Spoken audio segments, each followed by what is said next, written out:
Assalamualaikum warahmatullahi wabarakatuh. Saya Ragilia Angelina dari Universitas Muhammadiyah Bengkulu, Prodi Akuntansi.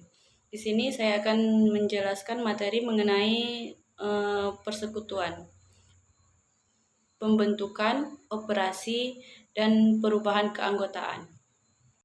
Yang pertama itu membahas apa itu persekutuan. Persekutuan merupakan bentuk usaha yang populer. Kenapa dikatakan populer? Karena mudah untuk membentuknya dan memungkinkan beberapa individu untuk menggabungkan bakat dan keterampilan mereka dalam suatu usaha.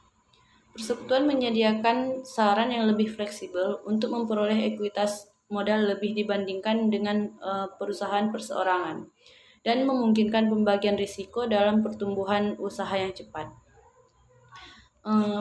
Yang kedua itu ada definisi persekutuan. Persekutuan adalah perjanjian antara dua pihak atau lebih yang setuju untuk menginvestasikan sesuatu ke dalam usaha agar memperoleh keuntungan dari persekutuan itu dibagi antara mereka. Selanjutnya ada pembentukan persekutuan. Kesepakatan untuk mendirikan sebuah persekutuan bisa bersifat informasi seperti yang berjabat tangan atau bisa bersifat formal seperti perikatan antara dua pihak di atas kertas yang disebut akta pendiri persekutuan.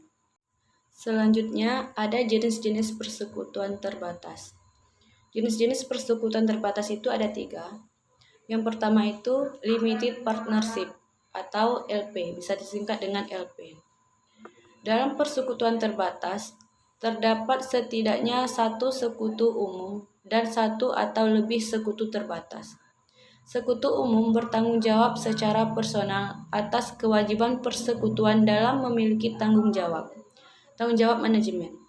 Sekutu terbatas bertanggung jawab hanya sampai dengan kontribusi tetapi tidak memiliki wewenang manajemen. Yang kedua itu ada Limited Liability Partnership atau bisa disingkat LLP. Persekutuan dengan kewajiban terbatas adalah salah satu persekutuan yang tiap-tiap sekutu memiliki tingkat perlindungan kewajiban yang sama. Tidak ada sekutu umum atau sekutu terbatas dalam Limited Liability Partnership. Yang terakhir itu Limited Liability Limited Partnership atau disingkat dengan LLLP. Dalam Limited Liability Limited Partnership, setiap sekutu hanya bertanggung jawab atas kewajiban bisnis persekutuan dan tidak untuk bertindak malpraktik atau kesalahan yang dilakukan sekutu lain dalam kegiatan usaha normal persekutuan. Adapun keuntungan Limited Liability Limited Partnership adalah bahwa sekutu umum walaupun bertanggung jawab untuk manajemen persekutuan tidak memiliki tanggung jawab persoalan atau kewajiban persekutuan sama dengan perlindungan yang diberikan kepada sekutu terbatas. Materi selanjutnya yaitu akuntansi untuk pembentukan persekutuan. Pada saat pembentukan persekutuan diperlukan untuk melakukan nilai yang tepat terhadap aset non-kas dan liabilitas yang dikontribusikan oleh masing-masing sekutu. Persekutuan harus membedakan secara jelas antara kontribusi modal dan pinjaman yang diberikan oleh sekutu kepada persekutuan. Penting juga untuk membedakan antara aset berwujud yang dimiliki oleh persekutuan dengan aset tertentu yang dimiliki oleh sekutu individu. Tetapi aset tersebut digunakan oleh persekutuan. Selanjutnya itu materi pengamatan penting dalam ilustrasi. Perlu dicatat bahwa persekutuan adalah akuntansi entitas yang terpisah dari setiap sekutu dan bahwa aset dan liabilitas dicatat pada nilai pasarnya saat dikontribusikan. Tidak ada akumulasi penyusutan yang dilakukan ke depan dari kepemilikan perseorangan ke persekutuan. Semua liabilitas diakui dan dicatat. Slide berikutnya membahas mengenai akuntansi untuk operasi persekutuan. Yaitu ada akun sekutu. Persekutuan bisa mengelola beberapa akun untuk masing-masing sekutu dalam pencatatan akuntansinya. Akun sekutu tersebut ada 3. Yang pertama itu akun modal. Distribusi keuntungan atau kerugian dan penarikan modal oleh sekutu dicatat dalam akun modal para sekutu. Setiap sekutu memiliki satu akun modal, biasanya bersaldo kredit. Dalam keadaan tertentu, akun modal seorang sekutu bisa bersaldo debit. Disebut juga dengan defisiensi atau kadang-kadang disebut dengan defisit. Defisiensi biasanya akan dieliminasikan dengan kontribusi modal tambahan. Saldo dalam akun modal mencerminkan sebagai aset neto seorang sekutu dalam persekutuan. Yang kedua, akun prive atau penarikan. Para sekutu biasanya melakukan penarikan aset dari persekutuan sepanjang tahun untuk antisipasi keuntungan. Akun penarikan yang terpisah terkadang digunakan untuk mencatat penarikan periodik dan kemudian ditutup ke akun modal sekutu pada akhir periode. Yang terakhir, akun pinjaman. Pinjaman antara seorang sekutu dan persekutuan harus dilengkapi dengan dokumen pinjaman yang memadai, seperti surat perjanjian utang. Pinjaman dari sekutu ditinjau sebagai hubungan dalam pembukuan persekutuan, sama seperti utang lainnya. Tanpa semua sekutu menyetujui, persekutuan diwajibkan untuk membayar bunga pinjaman kepada sekutu yang meminjamkan. Bunga tersebut tidak harus dibayar atas investasi modal, kecuali perjanjian persekutuan menyatakan bahwa bunga modal harus dibayar. Selanjutnya, materi mengenai mengalokasikan laba atau rugi ke para sekutu. Laba atau rugi dialokasikan kepada sekutu pada setiap akhir periode bersangkutan dengan perjanjian persekutuan. Jika tidak ada dalam perjanjian pasal 1633 KUHP menyatakan bahwa sekutu berhak memperoleh bagian laba atau rugi secara proporsional sesuai dengan jumlah yang dikontribusikan ke persekutuan. Di dalam materi mengalokasikan laba atau rugi ke para sekutu ada beberapa poin. Yang pertama itu ilustrasi alokasi. Di dalam ilustrasi alokasi laba pun ada poin-poin tertentu. Yang pertama itu bunga atas saldo modal. Tingkat bunga seringkali dinyatakan dalam persentase, tetapi beberapa persekutuan menggunakan suku bunga yang ditentukan oleh referensi suku bunga BI terkini atau suku bunga pasar uang terkini. Bunga yang dihitung pada modal sekutu biasanya dalam bentuk distribusi laba. Perhitungannya dilakukan setelah laba neto ditentukan agar dapat diputuskan bagaimana laba tersebut didistribusikan. Yang kedua, gaji.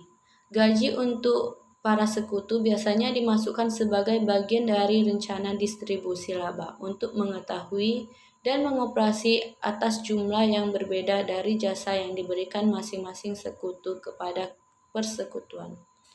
Persepsi umum dalam akuntansi persekutuan adalah bahwa gaji untuk sekutu bukan merupakan beban operasi, tetapi merupakan bagian dari rencana distribusi laba. Baik bunga maupun gaji adalah hasil investasi dan tidak digunakan untuk menentukan laba, tetapi proporsi laba yang akan dikredit ke akun modal masing-masing sekutu. Selanjutnya, bonus. Bonus terkadang digunakan sebagai cara untuk memberikan kompensasi tambahan kepada sekutu yang menyediakan jasa kepada persekutuan. Bonus biasanya dinyatakan dalam persentase dari laba sebelum atau setelah bonus. Perjanjian persekutuan mensyaratkan laba minimum yang harus diperoleh sebelum bonus dibagikan. Poin kedua yaitu ada basis berganda alokasi laba. Perjanjian persekutuan dapat menggambarkan kombinasi dari beberapa prosedur alokasi yang akan digunakan untuk mendistribusikan laba. Perjanjian persekutuan juga harus berisi profesi untuk menentukan proses alokasi saat laba persekutuan tidak mencukupi untuk memenuhi semua prosedur alokasi. Kebanyakan perjanjian menentukan bahwa keseluruhan proses harus diselesaikan dan jika ada sisa dialokasikan dengan rasio laba atau rugi. Poin ketiga, ada metode alokasi laba khusus. Beberapa persekutuan mendistribusikan laba neto atas dasar kriteria lainnya. Misalnya, kebanyakan persekutuan pabrik mendistribusikan laba berdasarkan unit persekutuan. Sekutu baru memperoleh sejumlah unit dan unit tambahan yang ditetapkan oleh komite kompensasi dengan cara memperoleh klien baru. Menyediakan perusahaan dengan keahlian di bidang industri tertentu. Berfungsi sebagai kantor lokal managing partner atau menerima berbagai tanggung jawab lainnya. Laporan keuangan persekutuan. Sebuah persekutuan merupakan entitas pelaporan terpisah untuk tujuan akuntansi. Ada 3 laporan keuangan, yaitu laporan laba rugi, laporan posisi keuangan, dan laporan arus kas, yang biasanya disusun pada akhir periode pelaporan. Laporan interim juga bisa dibuat untuk memenuhi kebutuhan informasi para sekutu. Materi terakhir yaitu perubahan keanggotaan. Perubahan keanggotaan persekutuan terjadi dengan adanya penambahan sekutu baru atau pengunduran diri sekutu saat ini. Sekutu baru biasanya merupakan sumber modal tambahan utama atau sebagai tenaga ahli. Dalam perubahan keanggotaan ada beberapa poin. Yang pertama itu konsep untuk memperhitungkan perubahan keanggotaan dalam persekutuan. Di sini juga dibagi lagi menjadi 2, yaitu persekutuan sebagai entitas terpisah dari sekutu individu dan menggunakan prinsip-prinsip akuntansi berterima umum atau PABU. KUHP secara jelas mendefinisikan persekutuan sebagai sebuah entitas yang terpisah dari sekutu individu. Beberapa persekutuan memiliki untuk memenuhi prinsip akuntansi berterima umum untuk entitas tanpa akuntabilitas publik dalam laporan akuntansi dan keuangannya. Persekutuan ini mengikuti standar yang sama yang disusun oleh DSAK dan badan regulator lainnya, seperti yang dilakukan perusahaan publik.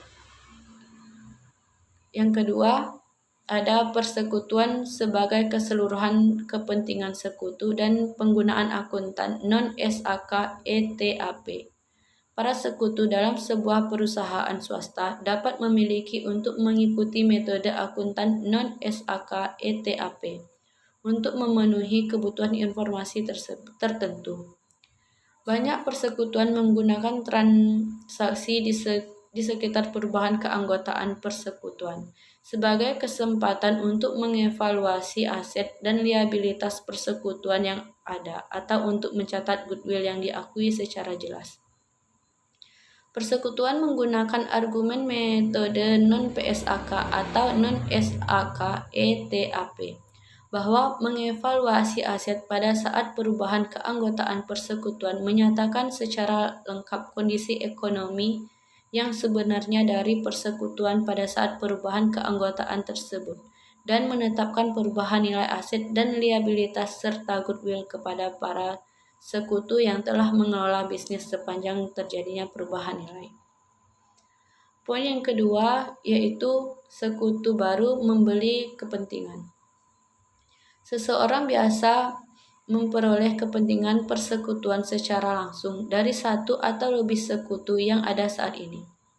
Dalam jenis transaksi ini, kas atau aset lain ditukar di luar persekutuan. Dan mencatat yang dilakukan dalam pembukuan persekutuan merupakan reflasifikasi dari total modal persekutuan. Sebuah konsep yang sering digunakan adalah nilai buku.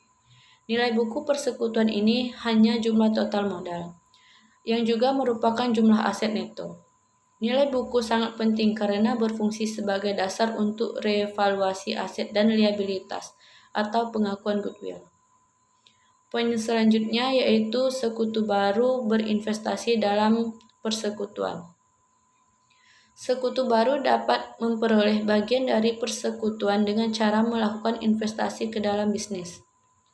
Proporsi sekutu baru atas nilai buku persekutuan dibandingkan dengan jumlah investasi yang dilakukan sekutu baru untuk menentukan prosedur yang harus diakui dalam akuntansi untuk penerimaan sekutu baru.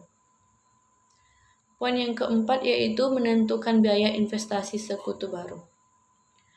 Ketika menentukan biaya investasi sekutu baru, sangat penting untuk mencatat total modal yang dihasilkan persekutuan dan persentase kepemilikan kepentingan yang ditahan oleh sekutu yang sudah ada. Poin yang terakhir yaitu pengunduran diri sekutu dari persekutuan. Ketika seorang sekutu berhenti atau mengundurkan diri dari persekutuan, maka persekutuan secara tidak langsung dibubarkan. Tetapi sekutu yang lain mungkin masih berkeinginan melanjutkan operasi usaha.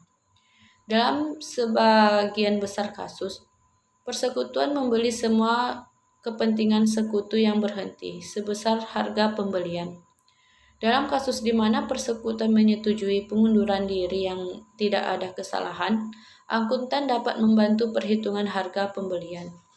Perjanjian persekutuan dapat termasuk prosedur lain untuk digunakan pada kasus pengunduran diri sekutu, seperti penilaian spesifik, proses akuisisi dari nilai yang dapat dialihkan kepada sekutu yang mengundurkan diri, dan aspek nilai terkait perubahan proses keanggotaan.